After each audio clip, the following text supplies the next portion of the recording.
Assalamualaikum warahmatullahi wabarakatuh. Nama saya Fadilah Priagung Binatoro.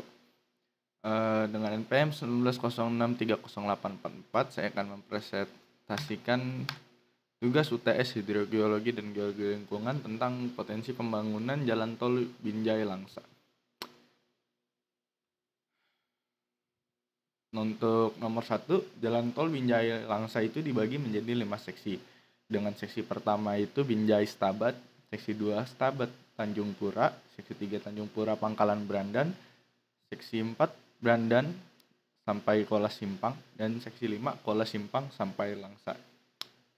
Jadi dari masing-masing seksi ini dibagi dari Binjai sampai Langsa itu terdiri dari kecamatan-kecamatan dan bencana-bencana yang berbeda.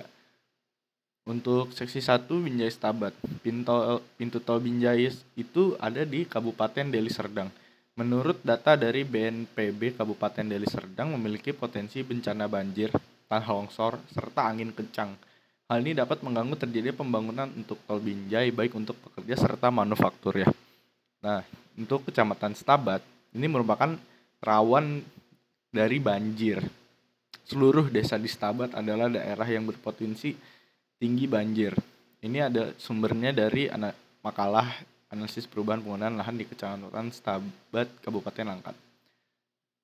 Pada tahun 2013, di Tanjung Pura, itu ngalamin banjir sampai 2.879 kepala keluarga itu rumahnya terendam air. Serta lahan pertanian juga banyak yang terendam air sampai 1 meter. Ini dari historisnya saja Tanjung Pura itu udah dilanda banjir yang sangat parah. Nah, untuk di tahun 2020 itu Tanjung Pura juga dilanda banjir setinggi 1 meter yang menggenangi 500 rumah karena tidak adanya tanggul. Untuk Pangkalan Brandan, menurut BMKG, Pangkalan Brandan juga berpotensi mengalami bencana hidrometeorologi dari meluapnya air, banjir, hujan badai, sampai ke tanah longsor. Dari Brandan ke Kuala Simpang.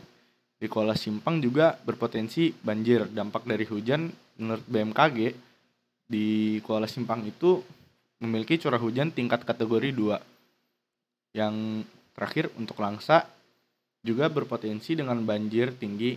Tapi di Langsa juga ada potensi kebakaran hutan menurut peraturan Wali Kota Langsa tentang rencana penanggulangan bencana. Nah, yang selanjutnya ini untuk nomor 2 ada analisis potensi banjir dengan topografi dam dan data wilayah potensi banjir dari Inaris. Ini harusnya dari topografi dam, tapi saya ambil data dari banjir Inaris karena ini memudahkan. Dapat dilihat pada topografi dam yang saya buat, kalau misalkan di gambar itu terlihat semakin biru, maka semakin tinggi potensi banjirnya. Nah, tol Binjai Langsa ini ada di tepat di kawasan potensi banjir yang tinggi. Dari kira-kira dari sini sampai situ, melewati potensi-potensi banjir yang sangat tinggi. Hingga proyek tol mungkin akan sulit dilakukan apabila kalau banjirnya sering terjadi karena potensinya yang cukup tinggi dari topografi dam ya. Yang terakhir ini lintasan jalan yang aman secara potensi bencana alam dan geologis.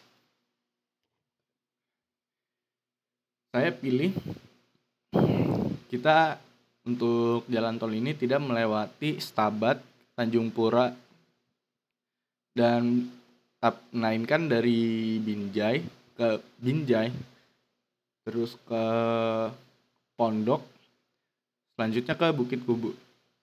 Habis itu dari Bukit Kubu kembali ke trek semula yang sudah direncanakan di awal. Kenapa seperti itu? Karena kalau misalkan lewat Stabat sampai Tanjung Pura ke Bukit Kubu ini melewati wilayah yang potensi banjirnya sangat tinggi. Jadinya kalau misalkan pas pembuatannya itu kurang bagus. Bukan saat pembuatan juga, kalau sudah jadi, kalau misalkan banjir tinggi terjadi suatu saat karena potensinya tinggi, ini akan menyusahkan akses jalan tol tersebut. Sedangkan kalau kita melewati Binjai, terus Pondok ke Bukit Kubu, risiko banjirnya itu berkurang karena wilayah potensi banjirnya itu sedikit. Tapi datarannya itu lebih tinggi di treknya. Nah, kenapa saya memilih trek seperti semula di Bukit Kubu? Karena trek di sini itu sudah optimal menurut saya. Tidak melewati banjir, wilayah potensi banjir, serta dataran yang bagus. Sekian dari saya, terima kasih. Berikut referensinya. Wassalamualaikum warahmatullahi wabarakatuh.